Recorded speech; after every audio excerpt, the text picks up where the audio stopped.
Okay, so get this right. I found this article, and the title alone is wild. Can you manifest money in 24 hours or less? Oh, wow. Yeah, it sounds like, those late night infomercials. But it got me thinking, is there anything to this? I get it. It's like, who wouldn't want to find a quick fix for their finances, right? Exactly. Yeah. So we're doing a deep dive into this article. It's from Easy Success Street, on Medium. The author seems big into self-improvement with a little astrology and numerology thrown in. Interesting combo. Right. But let's stick to the money part. They got these 7 steps to manifest money in 24 hours. 7 steps. It's like speed running wealth or something. Step 1 is all about being specific about what you want. Like, write down the exact amount. Like the universe is going to take an IOU. Seriously. I mean, Yeah. I guess it's about setting clear goals, right? Yeah, when you put it down on paper, it makes it real. Makes sense. Okay, so we've placed our order with the universe. Now step 2 is all about, really believing you'll get that money in 24 hours. The power of positive thinking. Right. But isn't that a little... I don't know. It seems almost too simplistic. Like, are we telling people to just wish their problems away? What do you think? Well, a positive mindset is definitely powerful, but it's not a magic wand. Exactly. I mean, I'm all for positive affirmations and stuff, but it's not going to magically erase debt overnight. Right. You still need to take action, make smart decisions. Right. It's about empowering yourself, not just wishing. Okay, on to step 3. This one's interesting. It's all about visualization. Oh, getting visual. Tell me more. So they want you to literally close your eyes and picture yourself getting this money, how it feels. They even mention vision boards. Vision boards. Classic. Have you ever made one? I haven't, but I'm intrigued by the whole concept. Yeah. Is there any science to this visualization thing, or is it more like a placebo effect? That's a good question.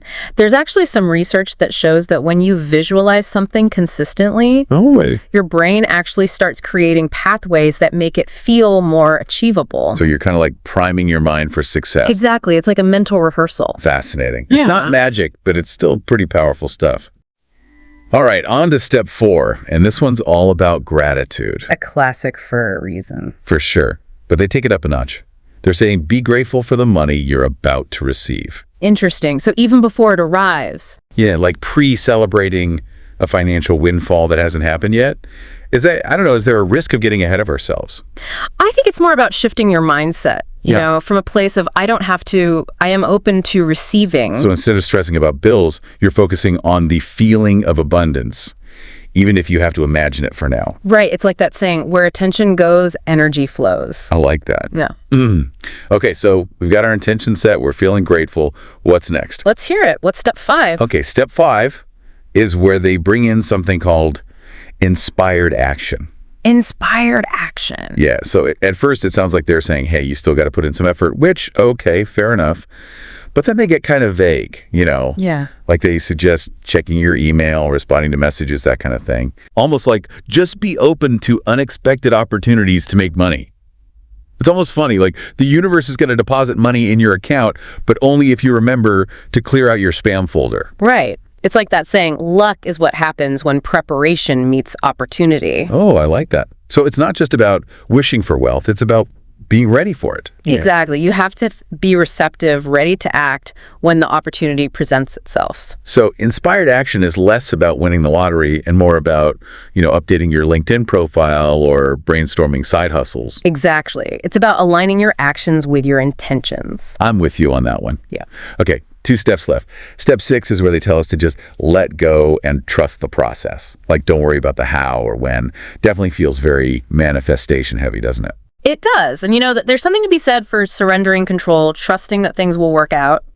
But I can also see how this could be misinterpreted, especially with something as important as money. Right. Like, are we saying ignore your budget and just hope for the best? Probably not the best financial strategy. It's about balance, right?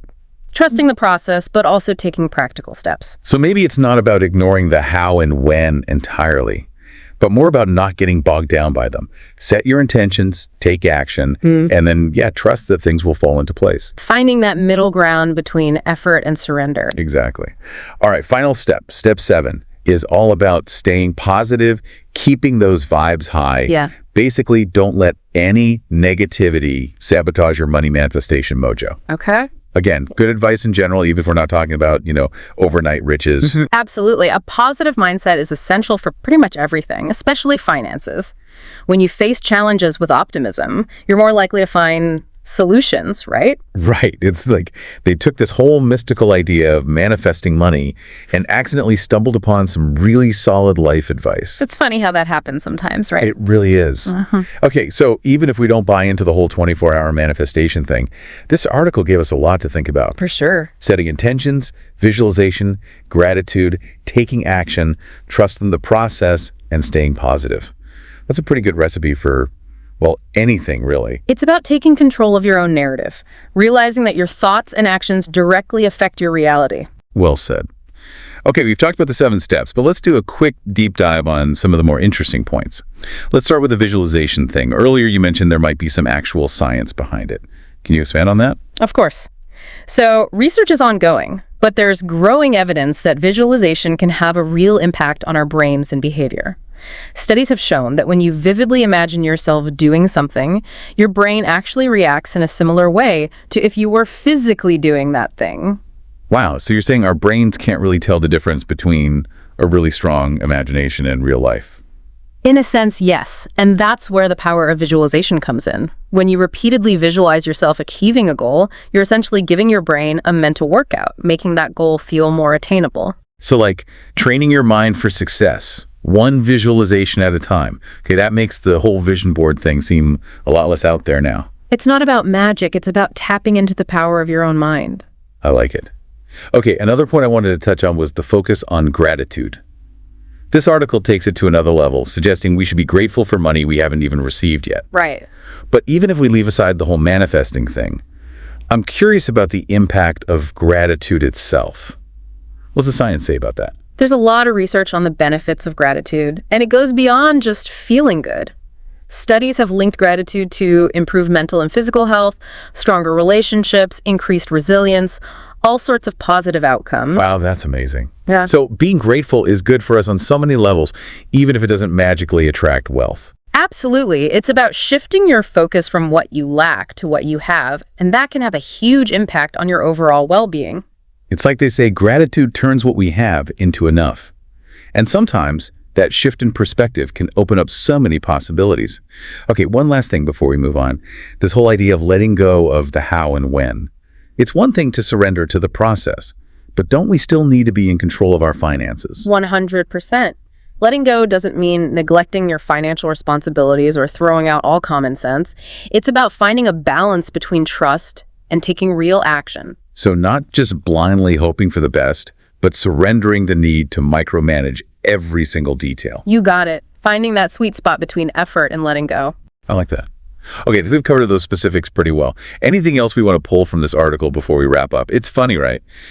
We started with this article about manifesting money in 24 hours, and somehow we ended up having this whole conversation about mindset and gratitude and taking action. It shows you that even the most out there ideas can hold a grain of truth, you know? Totally. Yeah. It's not about believing everything you read, but more about like really digging into the ideas and seeing what resonates. And that's what we did today, right? We took this manifesting money thing and looked at it from all sides, the good and the bad. And I think we found some really valuable stuff along the way, like how powerful our mindset can be, the importance of gratitude, and how we have to find that balance between trusting and actually doing. Exactly. At the end of the day, it's about being smart, figuring out what works for you and what doesn't, especially when it comes to something as important as your finances. Absolutely. So even if we don't find a pile of cash in our accounts tomorrow morning, this whole deep dive was totally worth it. I think so too. It's been a fascinating look at how our beliefs, our actions, and the stories we tell ourselves all come together to shape our relationship with money. Couldn't have said it better myself. And for everyone listening, here's something to think about. Even if you don't believe in manifesting money overnight, what if you approached your financial goals with that same kind of optimism? What if you truly believed in your ability to make positive changes? Sometimes just imagining the outcome is the first step to making it real. Well said. It's all about embracing possibility and then backing it up with action. So until next time, keep exploring, keep questioning, and keep those minds open to all the amazing things that can happen when we dare to dream big.